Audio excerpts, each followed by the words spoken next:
So, I want you to imagine a crowd of protesters in a major city, let's say Tehran, Okay, I'm picturing it.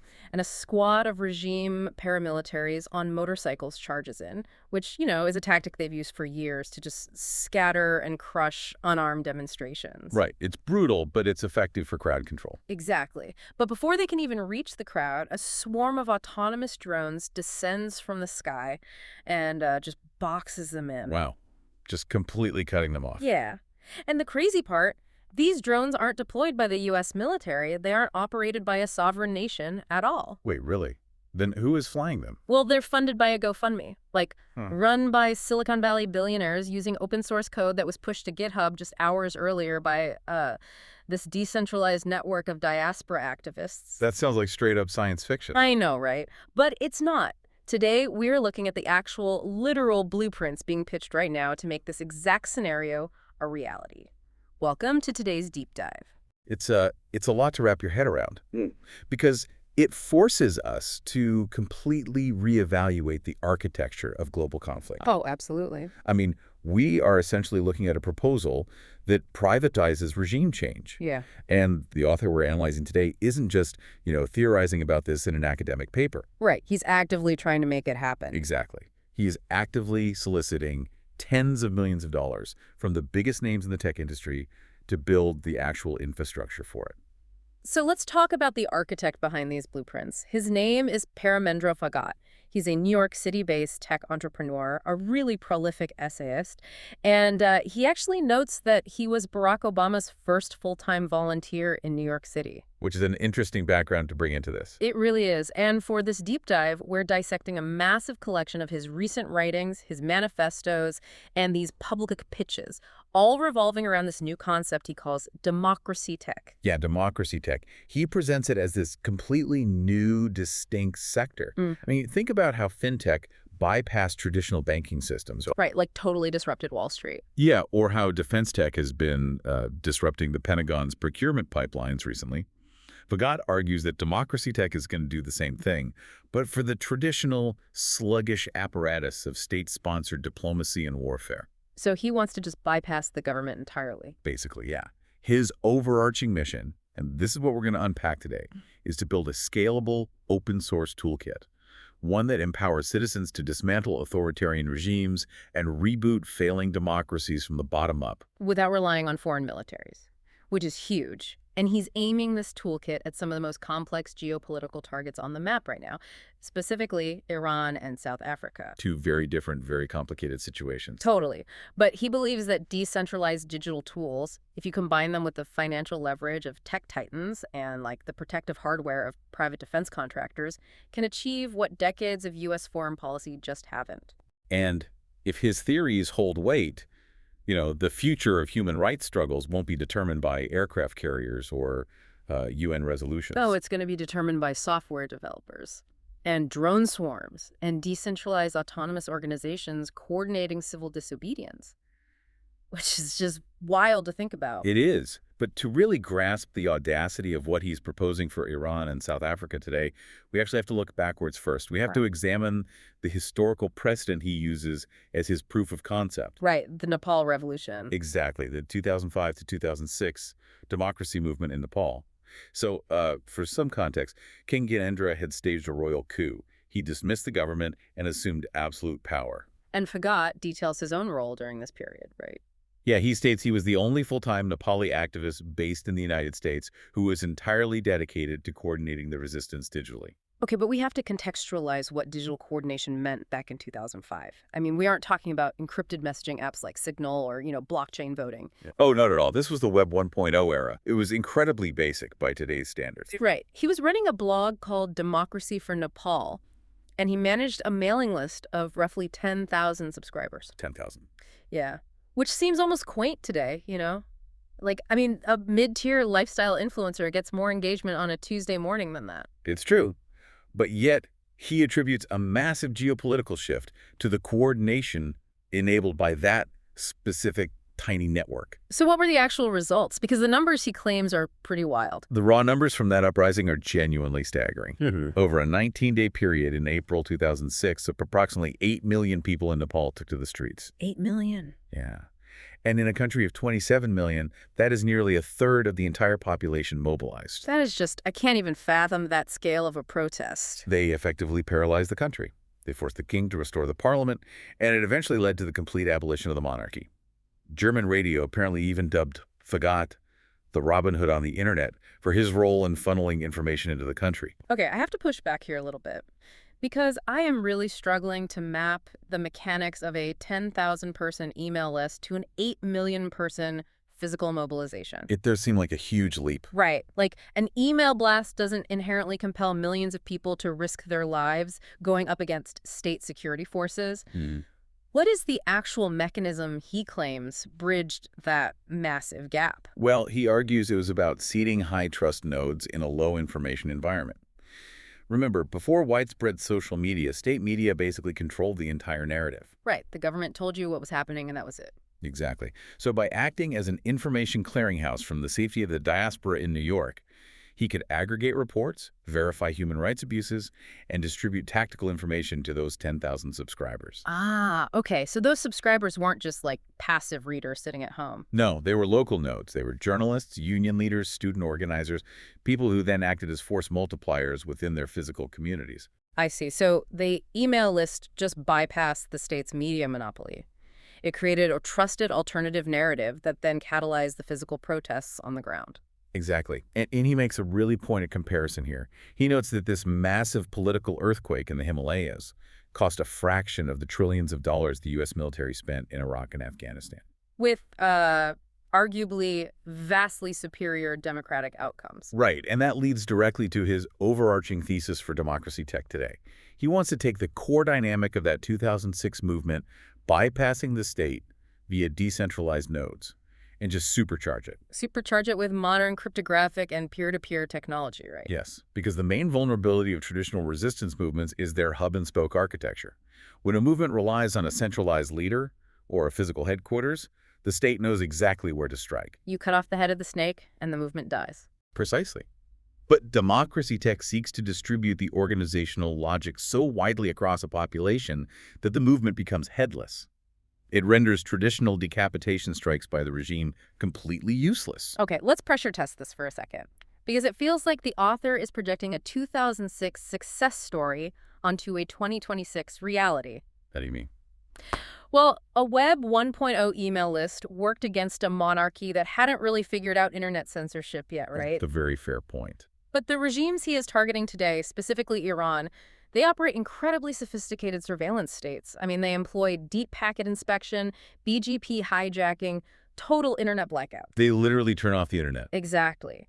So when the Iranian regime unplugs the entire country from the global internet, how does a decentralized swarm outmaneuver a state that controls the literal, physical, fiber optic cables? That is the defining technical hurdle here.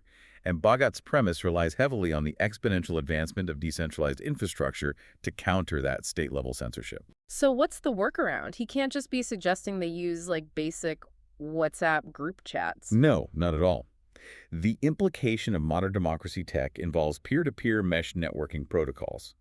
So individual smartphones bridge connections directly to one another, creating a localized intranet that survives even when the broader internet backbone is severed. Oh, wow. So your phone connects to my phone, which connects to the neighbor's phone, completely bypassing the cell towers. Exactly. It also involves integrating localized hardware, like smuggling in Starlink terminals to create discrete uplinks, or utilizing steganography to hide coordination data within innocuous web traffic. So the technological arms race has moved from just, like, the application layer down to the actual network and transport layers. Very much so.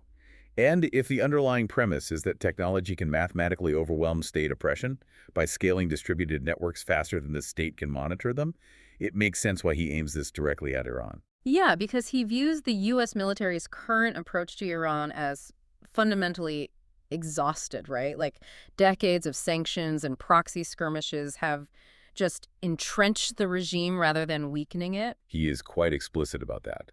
Brute force military intervention is a dead end in his eyes. Real, durable regime change, which, by the way, he defines not just as toppling the current power structure, but successfully installing a functioning democracy. Right. You can't just break it. You have to build something better. Exactly. He says that requires the finesse of the Iranian people themselves, heavily supported by the Iranian diaspora. And he specifically cautions against looking for a savior figure. I found this part really interesting. He names Reza Pahlavi and Masih Alinejad, and he argues that while they are prominent, relying on a single charismatic leader is actually a critical vulnerability. Because it recreates that centralized target we just discussed. Exactly. If you have one leader, the regime just has to discredit, capture, or eliminate that one person. The success of the revolution has to hinge on the robust, tech-enabled network itself, not just the face leading it. And this decentralized strategy requires a highly calibrated response from the United States. Bhagat lays out some very specific foreign policy directives for the U.S. government. Yeah, let's get into those. He advises the U.S. to negotiate an opening of the Strait of Hormuz and halt active conflict, but he also says they need to strictly avoid any rush into a grand bargain that legitimizes the current regime. Right. The leverage should be calibrated sanctions relief, tied exclusively to verified democratization milestones. So you don't just lift sanctions, you lift them piecemeal as the regime makes actual democratic concessions. But the most fascinating tactical advice he gives the U.S. military is this massive flashing warning. He says, do not, under any circumstances, attack Iran's energy grid. Which is counterintuitive to standard military strategy. Completely. Conventional military doctrine often suggests crippling a nation's infrastructure to blind the state and paralyze its military response, like turn the lights off so they can't fight back. But Bhagat argues that taking out the grid hands the Islamic Revolutionary Guard Corps, the IRGC non-reversible leverage over the region. Yeah, and it really reveals a deep understanding of the sociology of revolution. Think about it. If you destroy the power grid, you plunge the civilian population into an immediate survival crisis. Right. People are suddenly freezing. They can't access clean water. Exactly. And people who are desperately foraging for basic necessities do not have the bandwidth to organize a sophisticated, coordinated overthrow of a heavily armed state security apparatus. That is a profound insight. A revolution is essentially a luxury of a population that has enough baseline stability to focus on abstract concepts, like governance and human rights. By destroying the infrastructure, the U.S. would actually be destroying the capacity of the Iranian people to revolt. The population is diminished, not empowered. So Bhagat advises the U.S. military to pivot to a posture of, quote, standing down from offensive strikes, while standing by with overwhelming force solely to deter the regime from committing mass Syrian-style atrocities against its own citizens. So basically, keep the regime from dropping barrel bombs, but leave the heavy lifting of the actual revolution to DemocracyTech. Precisely. And this is where his proposal transitions from just a software pitch to a full-blown paramilitary strategy. Right, because this is where the drones come in. He wants to integrate democracy tech with defense tech. He explicitly calls for a strategic partnership with Anduril, which is a major Silicon Valley defense contractor. And the objective is to provide what he terms drone air cover for protesters on the streets of Iran. We have to look at the tactical reality of how the Iranian regime suppresses dissent to understand why he wants this. They deploy the Basij, which is a paramilitary volunteer militia. And they utilize extreme mobility. Yeah. They ride motorcycles directly into crowds, they wield batons, and they often fire machine guns indiscriminately. It's a strategy designed to induce maximum terror and just completely shatter the physical cohesion of a protest. Because software can't stop a bullet. A decentralized messaging app is completely useless if the user is currently being beaten by a militiaman on a dirt bike. Exactly. So Bhagat's solution is to deploy autonomous drones to physically alter the battle space. And we aren't talking about predator drones dropping Hellfire missiles here. No, we are talking about localized, autonomous swarms providing overwatch. What does the actual tactical application of that look like on the ground? Well, it's about deterrence through asymmetrical hardware. Drones equipped with advanced ISR, that's intelligence, surveillance, and reconnaissance, can track the deployment of besieged forces long before they even reach the protests. So the protesters get a heads up. Yes, but more than that. They can utilize facial recognition to strip the anonymity from regime enforcers, immediately broadcasting their identities. Wow, that removes the mask completely. And kinetically, the drones can physically block narrow streets or intercept the motorcycle squads, literally preventing them from penetrating the crowd. So once the besieged realize they no longer possess a monopoly on violence, and that they can't act with impunity against unarmed civilians without facing immediate algorithmic countermeasures from a swarm of robots overhead, their psychological advantage just evaporates. Exactly. Bhagat argues that without that intimidation factor, the regime is utterly helpless. They rely on fear. Remove the fear, you remove their power. But implementing this hybrid of decentralized software and autonomous protective hardware requires an astronomical amount of capital. And Bhagat isn't asking the Pentagon for this budget. No, he is asking Silicon Valley. He makes a very public, direct pitch to Sam Altman and the OpenAI Foundation for $100 million. $100 million. Yes. He notes that the foundation already has resources allocated for advancing democratic principles. So he's basically telling the CEO of the world's leading AI company to fund the open source platform that will collapse the Iranian regime. And his economic argument is that $100 million is basically a rounding error compared to the cost of a traditional military deployment or a prolonged proxy war. Which is objectively true. And furthermore, because the DemocracyTech platform would be open source, the investment isn't limited to just Iran. It becomes a permanent global toolkit. Right. Accessible to any diaspora community or democratic movement facing an authoritarian state anywhere in the world. I am just fascinated by the geopolitical implications of this. How so? Well, historically, if an uprising needed secure communications, encrypted radios, and localized air cover, they had to court the CIA or MI6 or a rival nation-state. They needed a government sponsor. Exactly. Regime change has always been the exclusive domain of sovereign governments. Now you have an entrepreneur pitching it as a scalable startup to a tech billionaire. It's wild. If Sam Altman strokes a check for $100 million and effectively funds the logistical and protective collapse of a nuclear threshold state, I mean, what happens to the concept of the nation-state? It completely shatters the Westphalian system. The monopoly on the legitimate use of force and foreign intervention has belonged to the state for centuries. Hundreds of years. Right?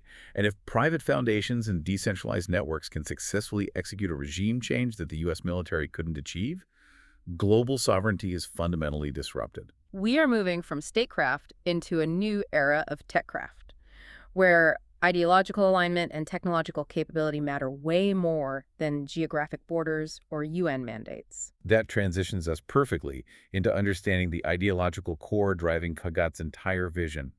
We've explored the mechanics, the mesh networks, the drones, the Silicon Valley funding. Yeah. But why is he so confident that once the physical coercion of the state is neutralized, the underlying authoritarian systems will just simply collapse? Right. He doesn't just think it will be a long, drawn-out civil war. He thinks the regime will just dissolve. And his writings subject political Islam to a rigorous ideological stress test to prove this point. Now, before we delve into this specific analysis, we must set a very clear boundary for you, the listener. Yes, absolutely. The source material contains direct, structural critiques of political Islam. Our purpose here is to impartially dissect Bhagat's philosophical framework for DemocracyTech exactly as he presents it. We are analyzing the mechanics of his argument regarding ideology and governance. We are not endorsing, validating, or taking sides on any of his religious or political assertions. We are simply unpacking the text. Exactly. So, examining the engine of his worldview, Bhagat asserts that orthodox political Islam is structurally what he calls a fragile ideology. A fragile ideology. What does he mean by that? He argues that its political dominance is entirely reliant on artificial mechanisms of coercion and control. He specifically cites historical concepts of conquest, dhimmi rules for non-Muslims, and severe blasphemy taboos. Okay, so it needs rules to force people to comply. Right, and his central thesis is that when you strip away those coercive mechanisms and expose the ideology to genuine democratic principles and liberal norms, it dissolves. To demonstrate this dissolution, he proposes two theoretical frameworks. The first one he calls the Sharia test. How does that one work? Well, he acknowledges that within Western democracies, many Muslims advocate for the beneficial aspects of Sharia law, even while distancing themselves from the more controversial elements like corporal punishment. Here. Bhagat argues that a true functioning democracy has a very simple mechanism to address this: the ballot box. He challenges proponents of Sharia to run for office, articulate their policies, win elections, and persuade the broader citizenry to adopt those beneficial aspects as secular law. But there's a critical caveat he introduces there, right? Yes, the principle of universal application. Whatever laws they pass must apply equally to everyone in the society, regardless of their religious background. So he firmly rejects any accommodation for parallel legal systems. Completely. The establishment of separate courts or legal standards based on religious identity, he argues, fundamentally undermines the rule of law and the principle of equality. So Bhagat claims That when Sharia provisions are stripped of their divine mandate and forced to compete in the marketplace of ideas, where they have to be defended through rational debate and applied universally, the political project stalls. Because the elements that contradict core democratic values simply cannot survive the scrutiny of open secular debate. It's really an argument about persuasion versus mandate. Exactly.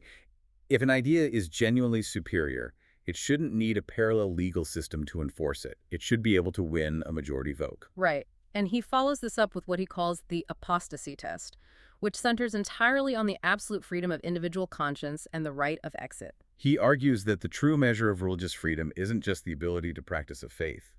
It's the absolute unimpeded right of an adult to voluntarily leave it.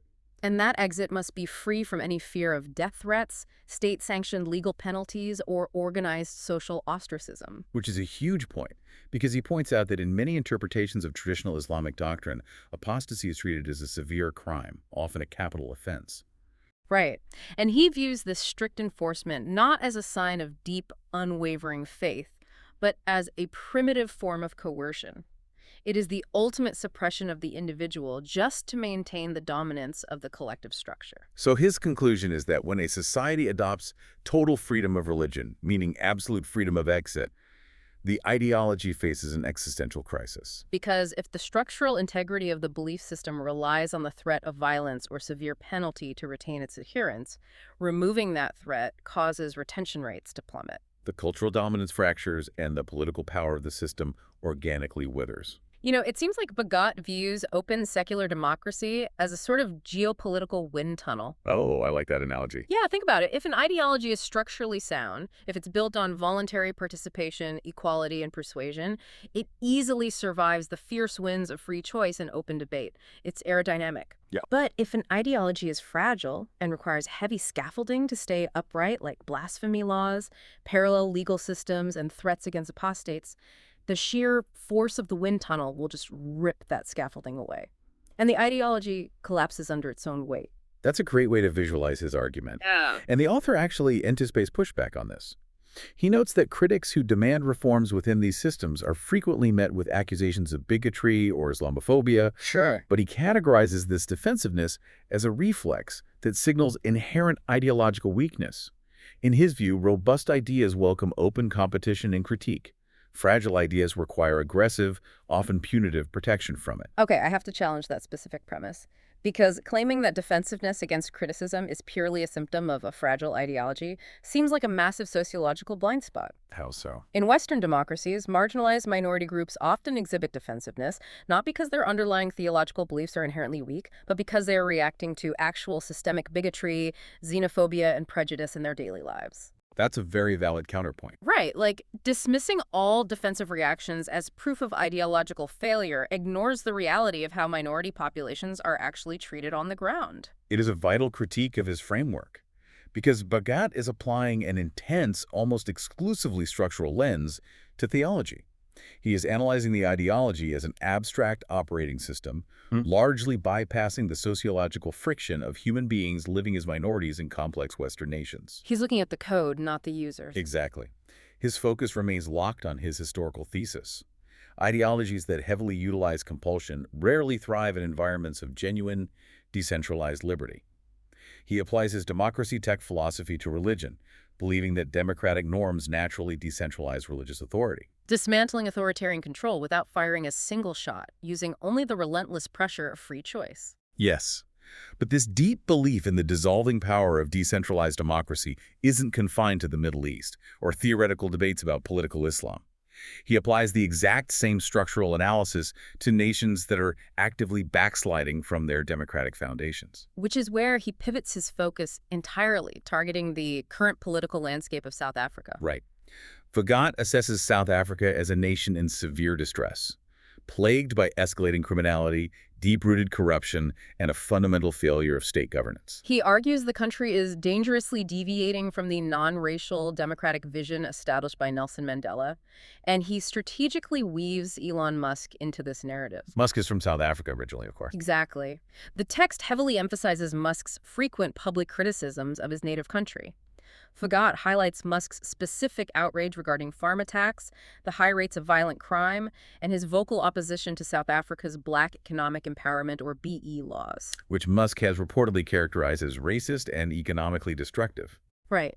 And Fagat recognizes that traditional political avenues in South Africa, like elections dominated by entrenched parties or slow-moving judicial reforms, are just failing to correct this trajectory. The system is too insulated by patronage networks. So he makes another highly targeted public pitch, but he isn't asking Sam Altman for $100 million this time. He aims directly at Elon Musk, asking for a $30 million investment to engineer a bespoke version of DemocracyTech specifically tailored for the South African context. The objective there is to ignite a nonviolent structural revolution, very reminiscent of his 2006 Nepal blueprint. But the critical difference here is the demographic he identifies to actually execute it. Yeah, he explicitly targets South African Gen Z. He envisions empowering this digitally native generation to mobilize for systemic accountability and entirely dismantle the corrupt patronage systems. You know, the South Africa pitch feels fundamentally different to me. In what way? Well, the Iran proposal relies heavily on the diaspora funneling resources inward and external autonomous drone cover neutralizing state violence. It's very much an outside-in strategy combined with hardware. Right. But with South Africa, he's looking almost entirely inward, specifically at the youth. So why Gen Z? And why is the financial ask $30 million instead of $100 million? What is the strategic calculation driving this pivot? The focus on Gen Z is deeply pragmatic. They are completely fluent in decentralized digital ecosystems. I mean, it is their native language. They grew up on it. Sure. Furthermore, they are the demographic suffering the most from the economic stagnation and corruption, which has resulted in massive youth unemployment in the country. So they have the motive and the means. Exactly. They possess both the technical capability to utilize the network and the desperate motivation to upend the status quo. They are the perfect high-energy nodes for a decentralized movement. They don't need to be trained on the software. They just need the platform deployed. Precisely. As for the $30 million figure, it reflects a shift in his audience. He is pitching Elon Musk using first principles thinking. Which Musk loves. Oh, he's famous for it. Yeah. So Bhagat isn't asking Musk to engage in traditional philanthropy or to fund an opposition political party, which, let's be honest, often yields terrible returns on investment. Right. He is framing this as a high-leverage tech play. A $30 million seed round to stabilize the trajectory of an entire nation. It is the ultimate application of the hacker ethos to nation building. You identify the vulnerability in the state's operating system, in this case, entrenched corruption and failing infrastructure. You write the decentralized code to bypass those choke points. And then you empower the end users, Gen Z, to execute the program. It's a low-cost, high-yield strategy to force a peaceful, systemic reset. When you lay it all out like that, the scope of Bhagat's vision is genuinely staggering. We started by examining a lone activist in 2006, utilizing a rudimentary email list to help catalyze a revolution in Nepal. And 2 decades later, that same individual is drafting comprehensive blueprints for decentralized digital networks, demanding autonomous drone integration from defense contractors, and publicly lobbying the world's most powerful AI and tech billionaires to finance the overthrow of regimes in Iran and the systemic restructuring of South Africa. It is a breathtaking escalation of ambition. And it is crucial to recognize that the sources we reviewed for this deep dive represent just a fraction of his output. Oh, really? Yes. The text details thousands of blog posts dating back to 2004. He's authored science fiction novels exploring AI adolescence and global supply chain logistics. Wow. He even outlines a philosophical and economic framework he calls Kalkiism, which attempts to map out human existence in an impending age of technological abundance. The titles of his works alone, like Physical AWS, The Convergence Age, novels predicting the explosion of agentic AI by 2026, they really paint a vivid picture. He is a hyper-prolific thinker, utterly consumed by the intersection of exponential technological growth and fundamental human freedom. He views history not as a slow, linear progression, but as a series of radical quantum leaps driven by technological disruption. His core conviction is that just as software decentralized media and finance, DemocracyTech will inevitably decentralize political power, basically consuming authoritarianism in the process. Which leaves us with a final, rather unsettling thought for you to mull over. Throughout recorded history, revolutions have almost exclusively been funded, armed, and supplied by rival nation-states. Right. Superpowers funded proxy wars. Kings financed the enemies of other kings. But if Bhagat's vision of democracy tech is realized, the next global revolution might be crowdsourced by diaspora activists, built on open source code, and bankrolled by the nonprofit wing of a Silicon Valley tech conglomerate. It completely rewrites the geometry of global power dynamics. It really does. So, if a single digital activist typing on a blog was the catalyst 20 years ago, what happens to the world when that same activist is backed by the financial might of the tech sector and a fleet of autonomous defense drones? Does privatizing regime change truly democratize the world and liberate humanity? Or does it simply transfer the ultimate power to decide who rules from the ballot box in the traditional battlefield directly into the hands of unelected tech billionaires? That is a reality you might have to navigate much sooner than you think.